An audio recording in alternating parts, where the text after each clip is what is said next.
Aegialosaurus est le plus ancien membre connu de la lignée menant aux grands reptiles marins du Crétacé, appelés mosasaures, un groupe étroitement lié aux serpents qui se trouve exclusivement en Croatie.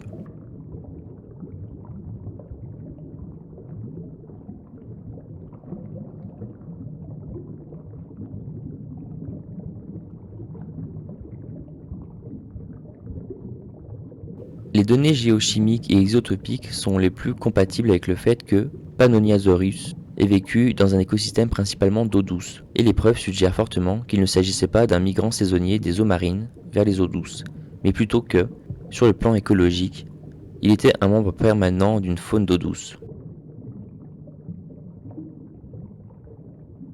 La structure du crâne du Platycarpus est unique parmi les mosasaures. Ce genre se caractérise par un crâne court avec moins de dents que tout autre mosasaure. Une partie du tube digestif est également préservée et est remplie de restes de poissons de taille moyenne.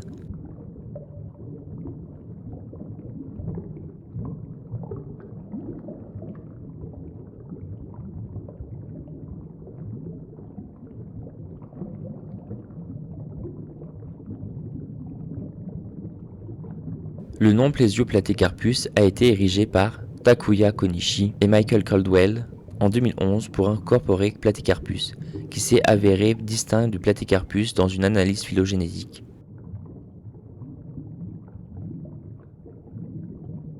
Enosaurus était l'un des plus grands mosasaures, mais sa taille réelle fait l'objet d'études en cours.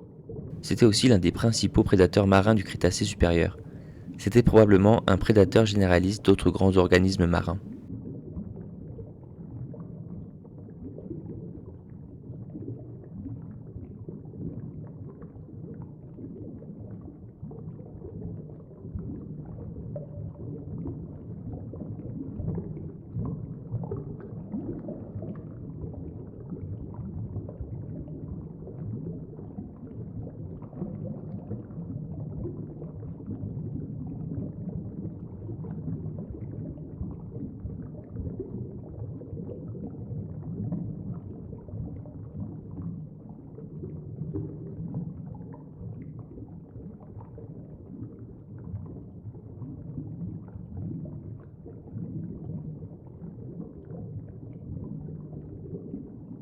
Dalasaurus est décrit par le terme plésiopède, pour indiquer un grade écologiquement adaptatif conservateur, caractérisé par une petite taille, une queue natatoire légèrement modifiée et une condition de membre relativement plésiomorphe par rapport aux mosasauroïdes plus dérivés.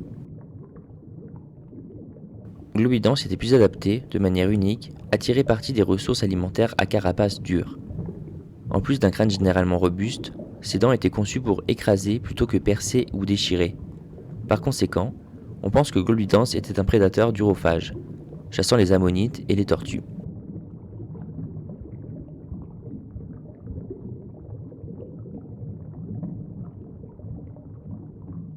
Bien que son adaptation dentaire soit similaire à celle du Globidans, Igdamelosaurus représentait un tout nouveau type de mosasaure durophage, dérivé d'un ancêtre de type Platycarpus. Comme ses parents, il vivait dans les mers chaudes et peu profondes.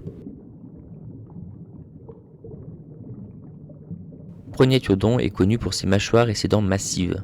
Ses adaptations alimentaires distinctes ont suscité beaucoup d'intérêt pour son écologie depuis sa découverte, bien que les preuves directes de son régime alimentaire, telles que les résidus gastriques, soient rares.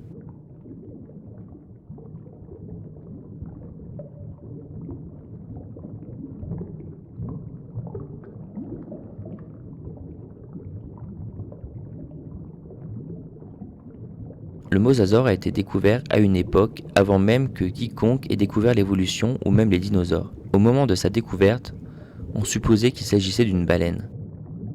Les paléontologues pensent que son régime alimentaire était composé de poissons et de calmars. Le film Jurassic World a considérablement exagéré sa taille. Ces animaux devaient mesurer dans les 15 mètres de long, ce qui est quand même une taille respectable. Plotosaurus possédait plusieurs adaptations à la vie marine observées chez les autres mosasaures. Comparés à leurs parents, ils avaient des nageoires plus étroites, de grandes nageoires caudales et une forme de corps fusiforme profilée. Ces caractéristiques leur ont probablement permis d'être des nageurs plus rapides que la plupart des autres mosasaures. Hadriosaurus est un genre éteint de lézards aquatiques. Il s'agit du premier enregistrement fossile de membres vestigiaux chez les lézards, et donne aux scientifiques un aperçu de l'époque où les lézards terrestres ont évolué pour devenir sans membres et sont devenus à leur origine aquatiques. Il était assez similaire aux Dilophosaurus, dont la paléobiologie est reconstituée comme les serpents marins modernes.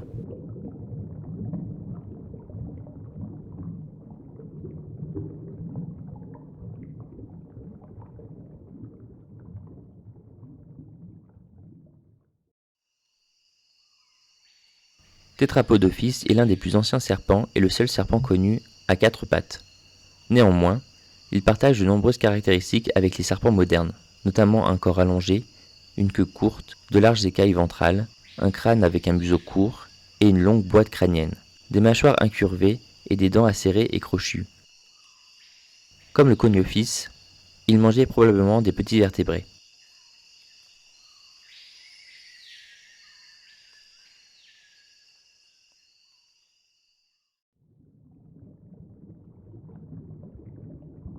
La perte des membres chez Euphodophis peut avoir été le résultat de changements dans les gènes OX, des gènes qui spécifient les régions du développement du corps. Étant donné que les gènes OX sont impliqués dans la détermination des caractéristiques spécifiques du squelette axial, la perte des membres entraînerait également la perte des vertèbres cervicales qui se trouvent à proximité. Cette perte est également observée chez les pachyrachis et les serpents modernes, mais pas chez les lézards sans pattes, ce qui peut être beaucoup moins courant car un autre facteur en plus des gènes OX a été impliqué dans la perte de leurs membres. La perte des membres antérieurs et la réduction des membres postérieurs chez Euphodophis étaient probablement une adaptation à la natation. Comme avec d'autres énormes serpents préhistoriques, Gigantophis était un constricteur qui extirpait la vie de sa proie en l'asphyxiant plutôt qu'en utilisant du venin.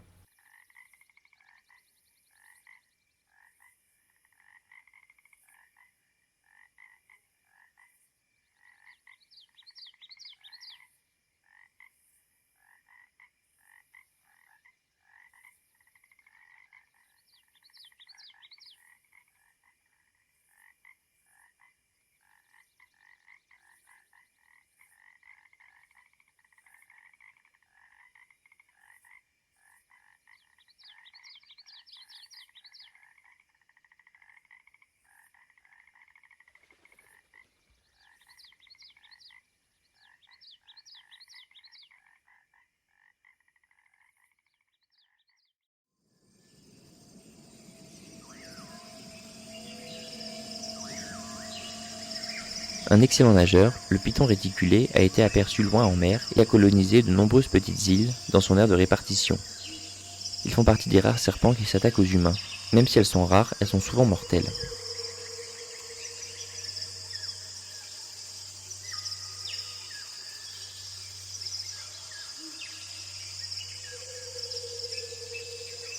Les vipères du Gabon ont la réputation d'être lentes et placides. Elles chassent généralement en embuscade, passant souvent de longues périodes immobiles, attendant que des proies appropriées passent. Les morsures de cette espèce sont extrêmement rares, en raison de leur nature non agressive et du fait que leur aire de répartition est limitée aux zones de forêt tropicale.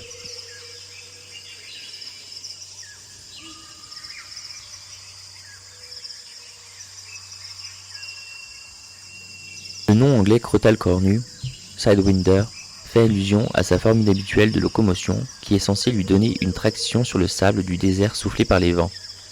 Mais cette spécialisation locomotrice particulière est utilisée sur tout substrat, sur lequel il peut se déplacer rapidement.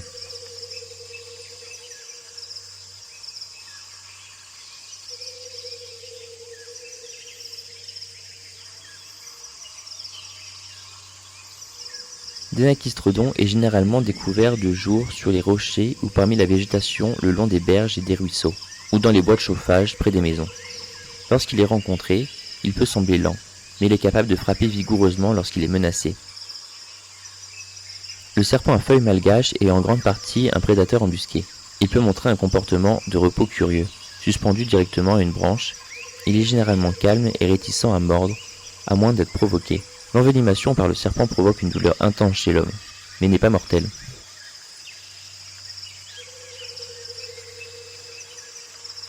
Sur l'île d'Okinawa, le habu d'Okinawa est fortement collecté, principalement pour être utilisé dans le saké. Dans ce cas, le saké est une liqueur appelée awamori. censés avoir des propriétés médicinales. Le venin de cette espèce est très toxique et contient des composants cytotoxiques et hémorragiques. Le mamba noir est capable de frapper à une distance considérable et peut délivrer une série de morsures à succession rapide. Son venin est principalement composé de neurotoxines qui provoquent souvent des symptômes en moins de 10 minutes et sont souvent mortels à moins qu'un antivenin ne soit administré.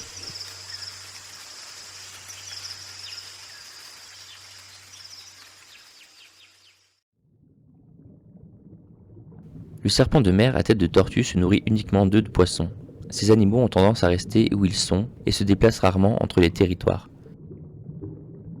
Cela pourrait être lié à la mémoire spatiale des serpents et à leur capacité à se souvenir de l'emplacement des nids.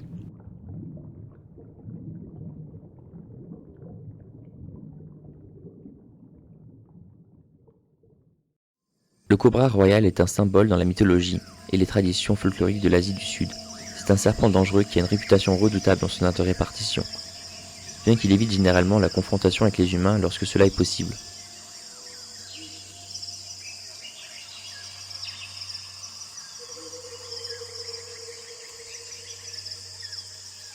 Le taipan du désert est le serpent le plus venimeux au monde. D'après la valeur médiane de la dose létale chez les souris, son venin est de loin le plus toxique de tous les serpents. C'est généralement un serpent assez timide et reclus, avec un comportement placide et préfère fuir les ennuis.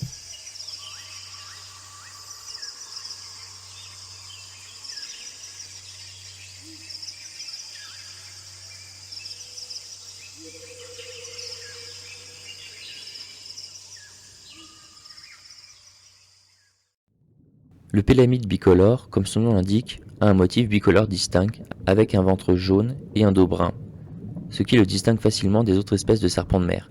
C'est l'un des serpents les plus répandus au monde.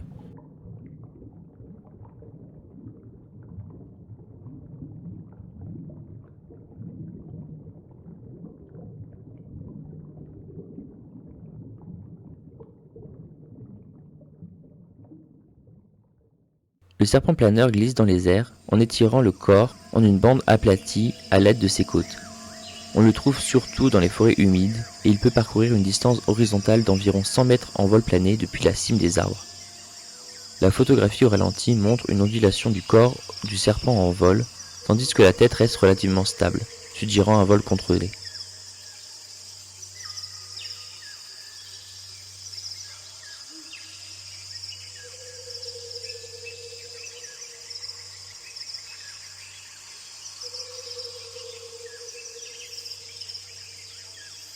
Le serpent gobberdov commun se nourrit exclusivement d'œufs. La muqueuse de la bouche a de petites crêtes parallèles, très similaires aux empreintes digitales humaines, qui aident à saisir la coquille d'un œuf. Une fois avalé, l'œuf est percé par des hypophyses vertébrales spécialisées qui s'étendent dans l'œsophage. La coquille est ensuite régurgitée en un seul morceau.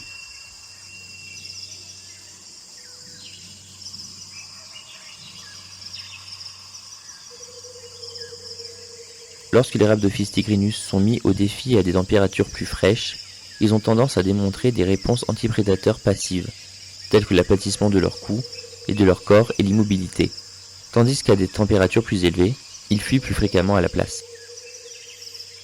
Le climat plus chaud de la Terre à l'époque du Titanoboa a permis aux serpents à sang froid d'atteindre des tailles beaucoup plus grandes que les serpents modernes.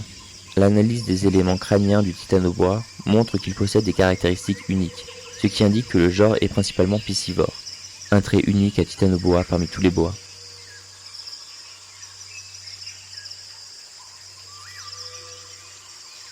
L'anaconda vert est la plus lourde et la plus ancienne espèce de serpent connue. Il passe la majeure partie de sa vie dans et autour de l'eau. Il a tendance à flotter sous la surface de l'eau, avec son museau au-dessus de la surface. Lorsque la proie passe ou s'arrête pour boire, il frappe et s'enroule autour d'elle avec son corps, puis se resserre jusqu'à ce qu'il ait étouffé sa proie.